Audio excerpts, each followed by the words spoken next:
The topic of the presentation is Apache HBase, and we are going to talk about the working of Apache HBase, the architecture, the components, advantages, disadvantages, the use cases of HBase, and the application of the companies which use HBase.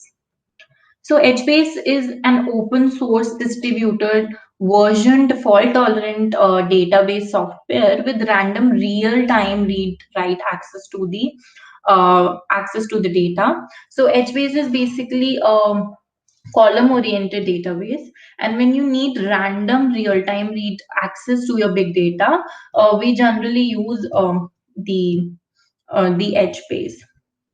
So, HBase's history, we'll talk about the evolution of the HBase. So, HBase is basically it started with November 2006 when Google released the Bigtable. Then it come with initial HBase prototype was created as a Hadoop contribution. Then in 2007, the first usable HBase was launched. And in 2008 to 2009 September, certain versions 18, 19, 20 were released. And then in May 2010, HBase became the Apache top level project. So we're going to talk about the features of HBase. The first one is the consistency. We can use this HBase feature for high speed requirements because it offers consistent read and writes. So it consists of, it has a consistent read and writes feature. Then it is scalable, which means that in both linear and modular form, HBase supports scalability. So in addition, we say it is linearly scalable. Then it integrates Java API for client access. It uses the classes for backing Hadoop MapReduce jobs. So HBase can run on the top of other file systems as well as the HDFS integration. Then comes the sharding of tables. In order to reduce input-output time and overhead, HBase offers automatic and manual splitting of region into smaller subregions as soon as it reaches a threshold size. Then it is highly available. Moreover, it offers LAN and WAN which supports failover and recovery because there is a master server at the core which handles monitoring of region servers as well as the metadata of the clusters. Then what is the difference between HBase and the RDBMS? So HBase is basically a schema-less. It does not have the concept of fixed column schema. It defines only column and the families. And RDBMS is governed by its schema. So HBase is based on white tables. It is horizontally scalable, and RDBMS is thin and built for small tables, hard to scale. So HBase, no transactions are there in HBase, and RDBMS is basically transactional. And HBase has denormalized data, and RDBMS is a normalized data. So HBase has both structural and semi-structural data, and RDBMS is good for structured data. So the components of HBase. So the HBase consists of three major components. One is HMaster, another is region server, and another is zookeeper. So in HMaster, the implementation of master servers is HBase is HMaster. It is a process in which regions are assigned to region server as well as the DDL, which is data definition language. It operates all region server instances present in the cluster. In a distributed environment, master runs several background threads.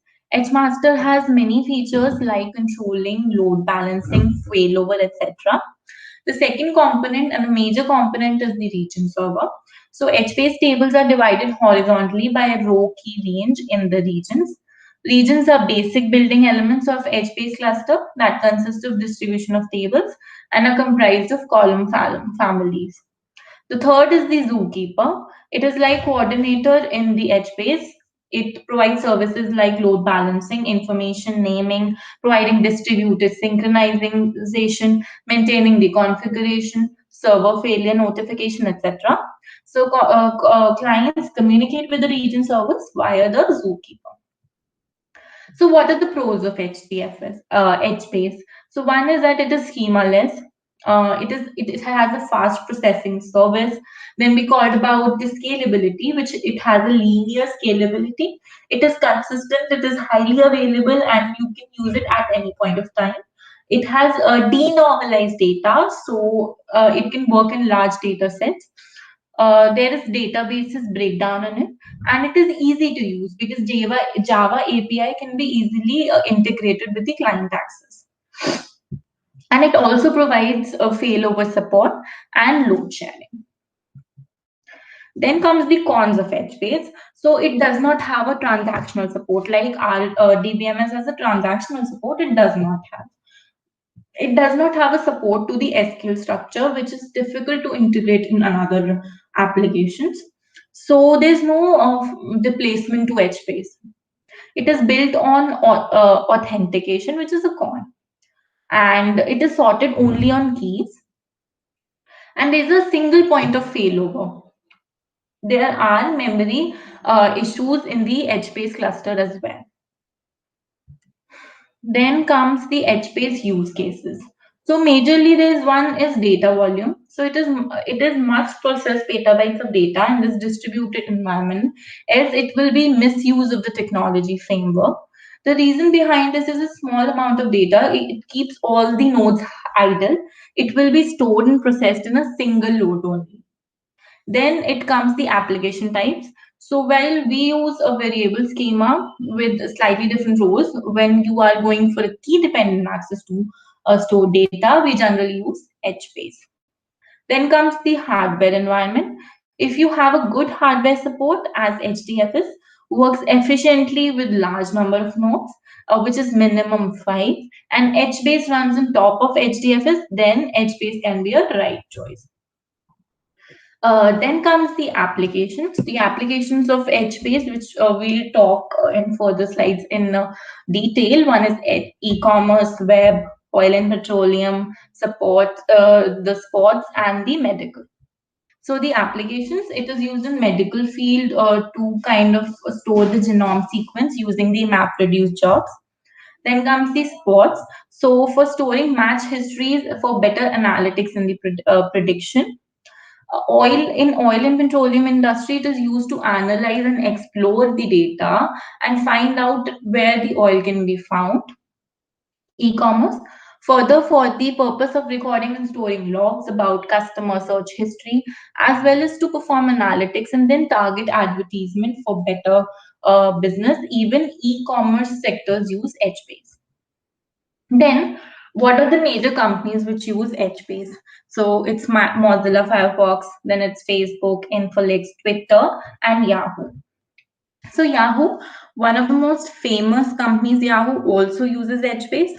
The HBase helps to store document, fingerprint in order to detect near duplicates. Then comes the Facebook, which is used for storing the messages. Then Infolix. So Infolix is in-ad provider company, in-text ad provider company. So to process advertisement selection and user events for the network, Infolinks uses HBase. So, moreover, to optimize ad selection, they use the reports which HBase generates as feedback for production system. Then comes the Twitter. A company like Twitter also runs HBase across its entire Hadoop cluster.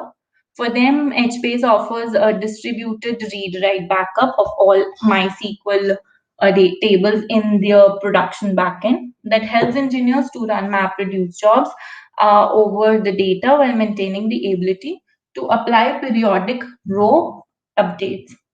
Then the references. So I learned HBase through the HBase website, through data fair training.